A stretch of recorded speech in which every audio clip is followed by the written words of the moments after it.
Well, it was a game of streaks here tonight in the Orange Bowl. Notre Dame, Penn State with the right to advance to the national championship. Penn State scored the first 10 points. Notre Dame scored the next 17. Then it was Penn State 14 straight.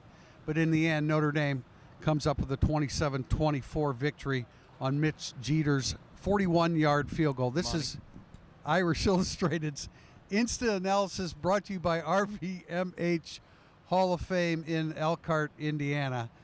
There's a lot of words to offer about this performance tonight. When it was 10-0, even when it was 10-3 at halftime, I know Notre Dame gained some momentum for the half, but the way that Singleton and Ellen were running the football, you just didn't think that Notre Dame looked tired in the first half, which we kind of expected could possibly happen. But Notre Dame came out in the second half.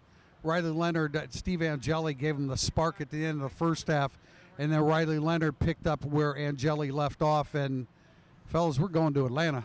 Yeah, I felt differently at the half. When it was 10-3, Notre Dame was getting the ball. My first thought was, this is the one way to get back into this football game, the middle eight. When they went down and scored, it's 10-10. Everything changed in the stadium. But then Christian Gray made his biggest play, as Marcus Freeman mentioned. They had a third down, Penn State 3rd and 3, and Christian Gray shoots through, tackle for no gain. You get 10 straight points and force a 3 and out and get the ball in decent field position, and then they insert Jeremiyah Love. It was a huge swing in the middle eight that JB has talked about a lot. James Franklin talked about it a lot. I don't think Penn State ever fully recovered from that because it energized Notre Dame's defense. And it took some really nice play calling by Penn State offensively to get some stuff going there in the second half. And that's what we talked about. That Notre Dame was worried about Koltelnicki's ability to scheme up some stuff, some BS chunk plays, as it was termed to me. Yeah. And they did that with Warren. He was the best player on the field in a lot of ways tonight. Not the only great player on the field. But I thought a good point about that stop that forced a change of possession, because I charted it. Penn State punted in the first half at around 8:05 p.m., and they did not punt again until 9:49 p.m. I mean, it was a really long time. There's another point that I want to bring up that shows how thoroughly Penn State laid on Notre Dame in the first half, and that is right before halftime, Notre Dame had amassed 38 defensive tackles, and Penn State only had 20. That tells you all you need to know. Nearly 2-1 that Penn State's on the field having to make Notre Dame tackle them. Wearing them down as well.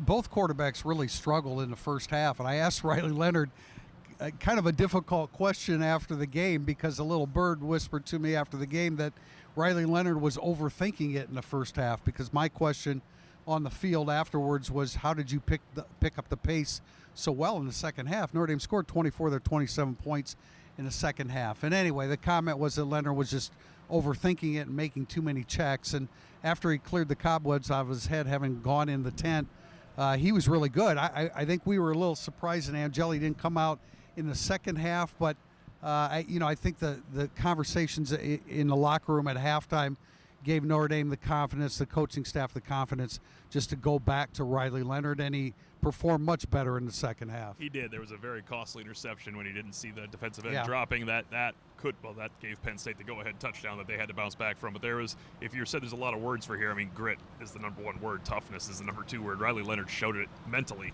because he played better after that pick. That was a terrible interception at the worst possible time for Riley Leonard, and he played better. He rallied them back from that, and then Christian Gray gave them another chance with the best catch of his life. We've made some comments in the past that Christian Gray has dropped picks. Well, Christian Gray is a resilient kid, because that was a heck of a play, and they shut down Penn State's receivers. And I wasn't too surprised that Riley Leonard came back out to start the second half. I talked about it with Tom the intern. I tried to watch Riley Leonard very closely when he got knocked out. He had to be forced out. He did not want to leave, and the official came over and said, no, you have to go, and he went into the tent. But as soon as I saw the team return to the field, Riley Leonard already had his helmet on. He was already strapped up, and he immediately started warming up. And so I just felt at that point in time he'd gotten the good news. You could tell when he went into the tent that he didn't think he had a concussion, or that he was not incapacitated in such that he could not play. So I thought that was really critical. And then another element we talked about, we said that Mitch Evans would rise up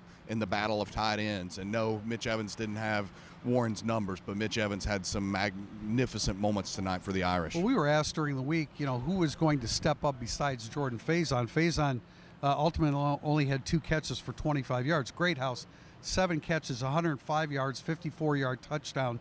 Aeneas Williams comes up big once again, 5 grabs, 66 yards, and then Mitch Evans 5 for 58. Tim, I in defense of Riley Leonard on that interception, it was a zone drop.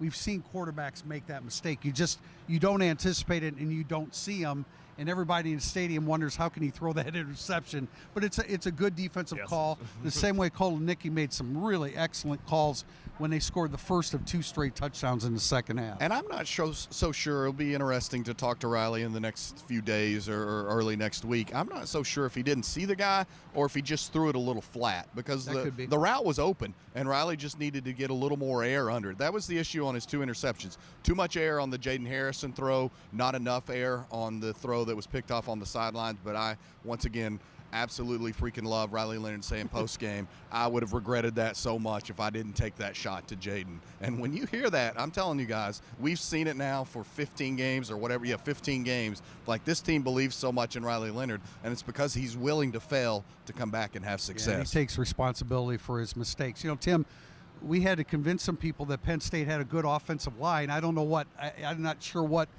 people expected. I wouldn't worry about that too much. Well, I realize they ran that. The ball well no, they're really good. Yeah. Singleton, 15 carries, 84 yards, 3 touchdowns, and then Allen, Katron Allen, who I was concerned about for good reason, 19 carries for 82 yards, and the offensive line from Penn State was the running backs were getting to the edge, especially in the second half. In the first half. Not so much in the second half. Yeah, I thought they did a great job of not allowing Notre Dame to set the edge in the first half. You're getting Allen and Singleton outside. At one point, we were wondering, is it Oben, is it Young? Well, then they went to the boundary. It was Tui Halamaka as well. We didn't hear his name called until a big tackle in the fourth quarter. I thought Penn State controlled the game running the ball, but that's, again, the grit of Notre Dame to stay with it. Even though it's 2nd and 5, they're forcing 3rd and 2s, and then they're getting stops. They were not getting those stops in the first half. But I want to go back to Jaden Greathouse, because the 54-yard touchdown will live in Notre Dame lore forever. Guy fell down. He made another guy fall down. Jaden Greathouse's leaping catch, back shoulder catch, set up a score. Jaden Greathouse's 2 other third downs where Notre Dame has zero semblance of a normal passing offense. I'm sorry, we can make all the excuses we want. Jaden Greathouse finds a way to move. Riley Leonard rolls out, and he finds him. That was Jaden Greathouse doing what we thought he would do all season long. He did it at the right time. We were waiting for a performance like that, and it came at the exact right time. Here's a stat. I'm not sure people realize this. I guess you probably should. 11 for 17 on 3rd down. That was massive for Notre Dame. They were so clutch all night long, and a bunch of them were shorter 3rd downs where they were able to run Riley Leonard into the middle of the line. And the question I wanted to ask post-game and never got a chance to, how about the intestinal fortitude, we'll say, on the 3rd and 3 from the 35, and they do an RPO, and he throws a contested pass to Jaden Greathouse, and that was arguably the biggest play of the game. They had to have it right there. The trust was built on the jump, on the leaping catch. Yeah. This is our guy to go to now. That's exactly what I wanted to ask, so thank you, Riley. Great performance by Greathouse. Tim, couple things. Jeremiyah Love, good Lord. I mean, look, even Marcus Freeman said he had doubt going into the game as to how much he would give him, and they paced him. You know, he had a couple carries early on, didn't really do much in the first half, but in the second half he was a bear. How he crossed the goal line down here for the touchdown is just amazing. And the other thing, you asked about it, 0 receptions by Penn State's wide receivers. Yeah, it was blanket time, and I'm telling you, that helps a lot when you have to stop that 2-headed monster running game, and Ty Warren's another guy you have to stop up in front of the running game and on short screens. When you bring they could bring 8 people up. Marcus Freeman mentioned you can't always play man-to-man, but at some point they realized we could play man-to-man here. We're going to have to do it because they had to sell it to stop the run. That was a great running football team. At this point of the season, Penn State's become a great running football team, and Notre Dame finally slowed them down. Yeah, and we didn't think Notre Dame could win this game being upside down in turnover margin.